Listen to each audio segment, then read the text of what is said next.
Today, as the war on Iran reaches its 1-month mark, American troops are still taking casualties. Several servicemen were injured, according to the Pentagon, after an Iranian missile and drone slammed into this American airbase in Saudi Arabia Friday, shown here before the attack. So far, more than 300 U.S. troops have been injured, but more soldiers are on the way amid talk of a U.S. ground invasion of Iran, including Harg Island, a huge oil export facility that President Trump has repeatedly threatened to invade. U.S. officials have neither confirmed nor denied plans to put boots on the ground. We are on or ahead of schedule in that operation and expect to conclude it at the appropriate time here in a matter of weeks, not months. Meanwhile, President Trump hosted Saudi Arabian investors in Florida, where he sounded an optimistic note on talks to end the fighting and finally reopen the strategic Strait of Hormuz. Dunia kini sedang menjadi saksi bisu atas runtuhnya hegemoni militer Amerika Serikat yang selama ini membanggakan diri sebagai polisi dunia, namun kini justru terkapar tak berdaya di hadapan keteguhan Republik Islam Iran.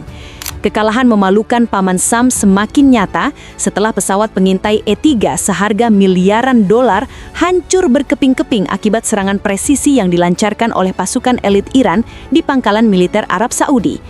Insiden ini bukan hanya sekedar kerugian material yang luar biasa besar, melainkan sebuah tamparan keras bagi martabat militer Barat yang selama puluhan tahun merasa tak tersentuh oleh kekuatan manapun di Timur Tengah.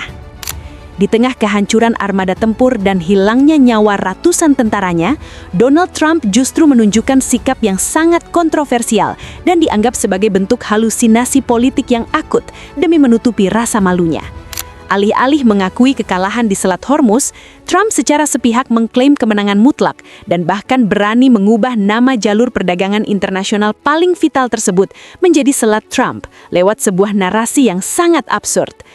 Langkah ini dipandang oleh banyak pengamat internasional sebagai tindakan putus asa seorang pemimpin yang sudah kehilangan kendali atas realitas peperangan yang sebenarnya sedang menjerat negaranya dalam lumpur kehancuran. Kebiadaban militer Amerika Serikat semakin tersingkap saat mereka mulai melanggar segala ketentuan hukum perang internasional dengan menyerang fasilitas pendidikan dan lembaga penelitian di kota Isfahan. Serangan terhadap sebuah universitas teknologi yang menjadi pusat ilmuwan tanah Persia ini adalah bukti nyata bahwa Washington dan sekutu dekatnya, Israel, telah kehilangan arah dan mulai menyasar warga sipil untuk menutupi kegagalan militer mereka.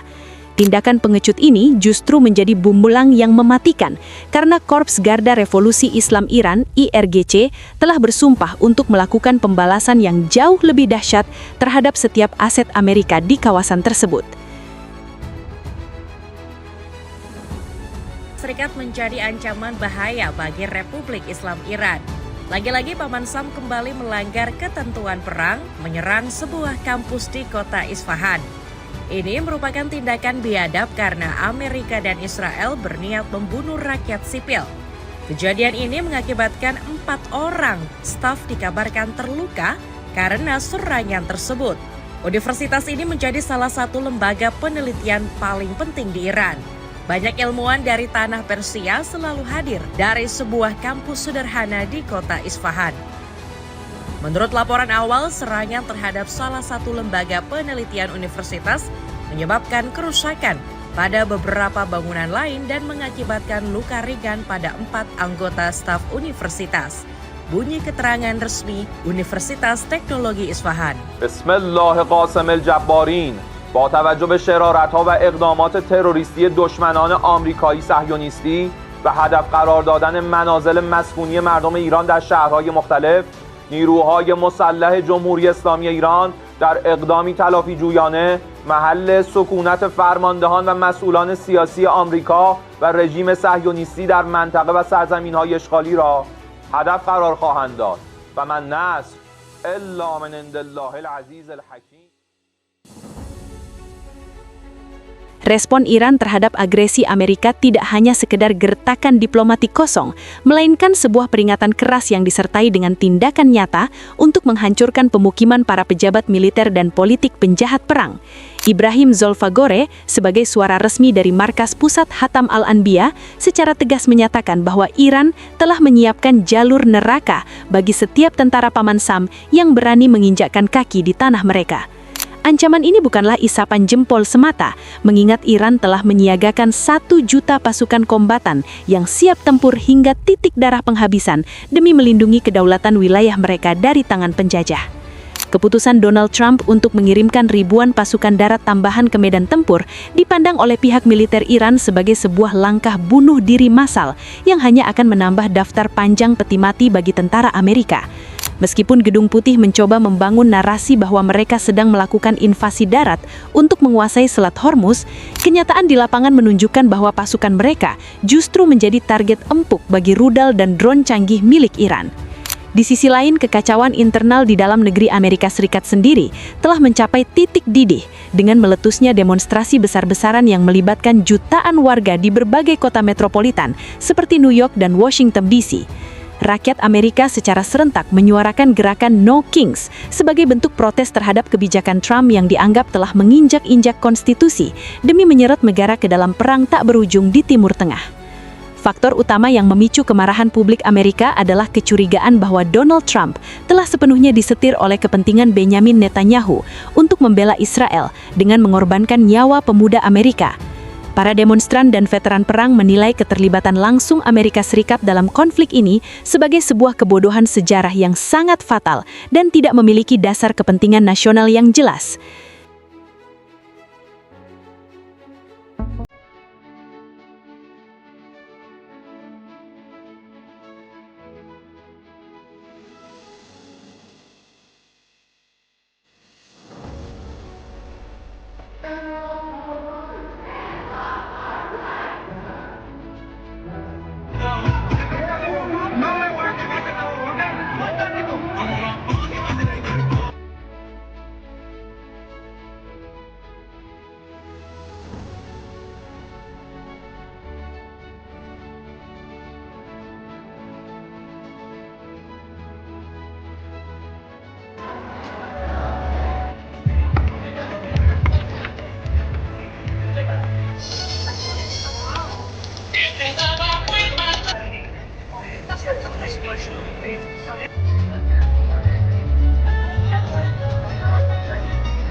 Situasi di pihak Israel pun tidak kalah mencekam, di mana negara Zionis tersebut terus dihujani ratusan proyektil maut dari berbagai arah, termasuk serangan tanpa henti dari kelompok Hizbullah. Netanyahu kini sedang berada dalam posisi yang sangat terjepit, memohon bantuan dari Amerika, sementara negaranya sendiri sedang terluka parah akibat gempuran rudal yang menyasar kawasan-kawasan vital. Tekanan yang dialami oleh Israel secara otomatis menambah beban psikologis bagi Trump yang kini harus memilih antara menyelamatkan muka sekutunya atau mendengarkan tuntutan rakyatnya untuk segera menyelah dan pulang.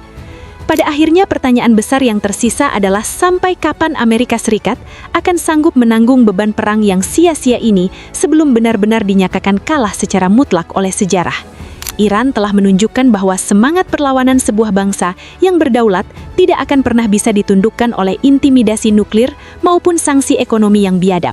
Juga Trump tetap memaksakan egonya untuk bertempur, maka ia tidak hanya akan menghilangkan Selat Hormuz, tetapi juga akan menyeret seluruh Amerika Serikat ke dalam jurang kehancuran permanen yang tidak akan pernah bisa dipulihkan kembali.